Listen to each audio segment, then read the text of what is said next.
जब जापान में किसी को जुकाम होती है तो वो विक्स लगा लेता है। जब अमेरिका में किसी को जुकाम होती है तो वो दवाई ले लेते हैं।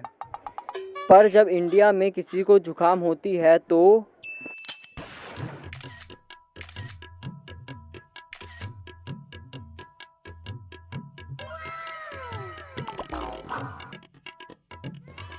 एक चाय की चुस्की मारते ही जुकाम खत्म।